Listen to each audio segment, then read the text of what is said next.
او په دې نشست کې اولنی سوال یې ورور کړی دی چې کله پیریانو د رسول صلی الله علیه وسلم تلاوت واورېدو نو هغه کوم صورت تلاوت کو؟ الجواب، اول دا خبره یاده کوي پیریان دا د الله مخلوق دی چې الله پیدا کړي دی د اور نه.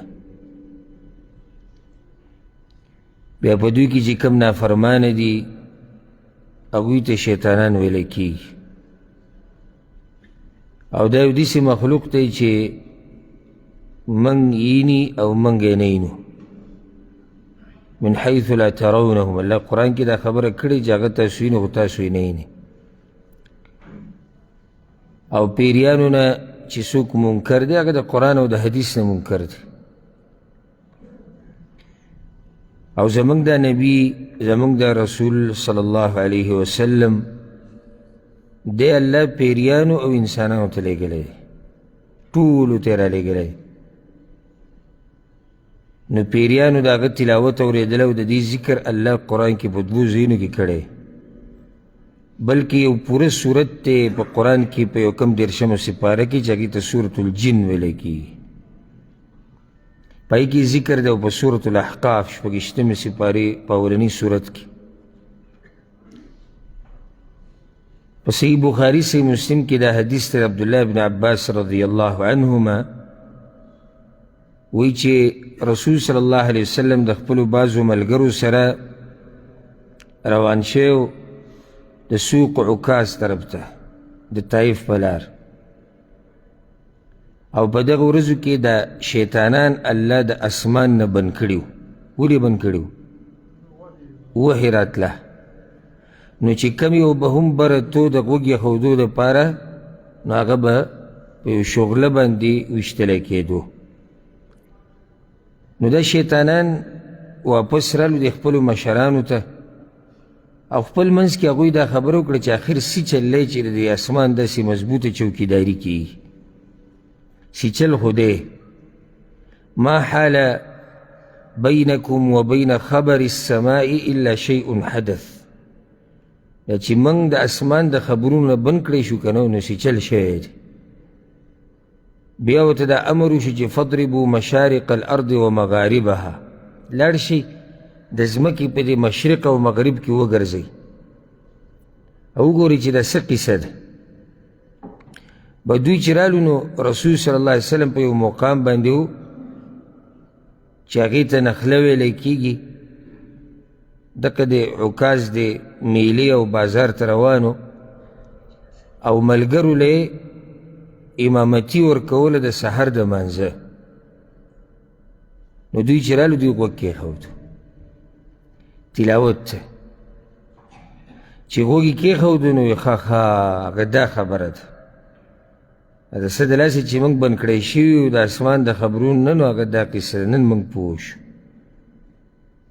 چې واپس رالو نو بیا قوم ته هغه خبره وکړه انا سمعنا قرآنا عجبا، یقینا موږ واورېدو قرآن ډېر عجیبه، یهدي الی الرشد، هدایت کوي د نیغې لارې طرف ته. او عجیبه خبره دا ده چې کله م سړی د پیریانو دا خبره واوري چې دوی په اول پیر قرآن نه دومره متاثره شو او دی وی چې موږ قرآن واورېدو ډېر عجیبه، نو تعجب به هلته له درشي چې یو د 30 40 50 شپېتو کالو مسلمان هغه باندې قرآن دومره اثر کړی نه دی او څنګه به پې اثر وکړي هغه پې پوه شوی نه دی چې دی دا ووایي چې یاره د الله دا کلام څه عجیبه کلام دی او دا خو نیغې لارې طرف ته هدایت کوي.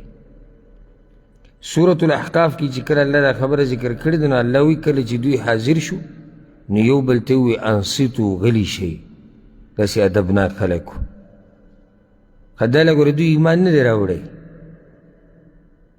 ځکه زه یم چې تعجب به په دې بعضو مسلمانانو وکړي. دا لګوره دوی ایمان نه راوړی خو یو بل ته وایي غلي شئ، دا خبره واورئ.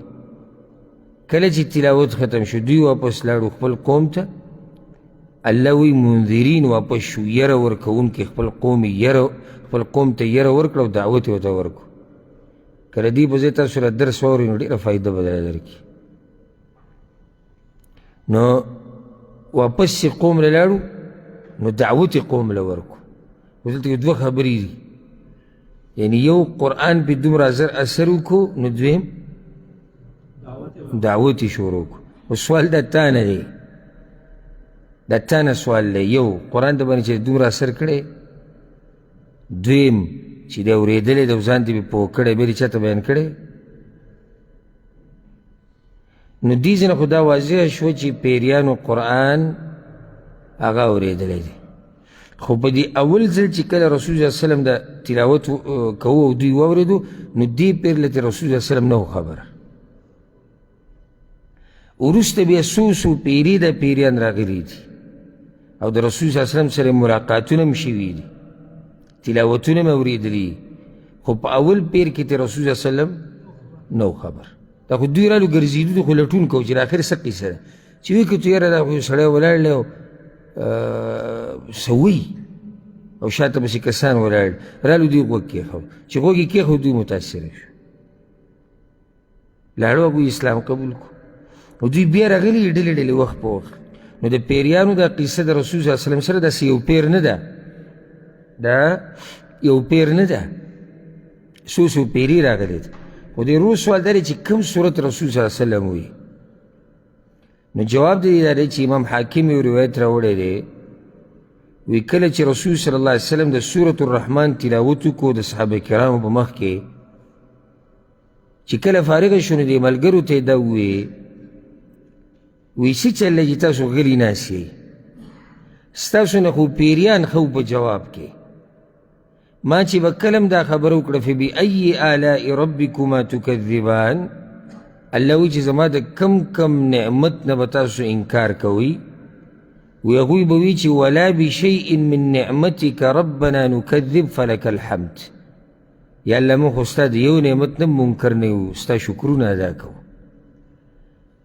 نو پیریانو ستاسو نه ښه جواب کوو. نو دې نه واضحه شوه چې رسول صلی الله علیه وسلم د سورة الرحمن تلاوت کړی، خو دا څوک نشي ویلی چې بس دقه یو صورت دی. ولې؟ ځکه چې پیریان یو پیر نه دي راغلي، بار راغلي دي. نو داسې سړی جواب کولی شي چې یو پیر رسول صلی الله علیه وسلم سورة الرحمن تلاوت کو پیریان اورېدلی، نور به هم هغوی اورېدلی، خو د هغې وضاحت نه دی راغلی چې هغه کوم صورتونه یې اورېدلی دي.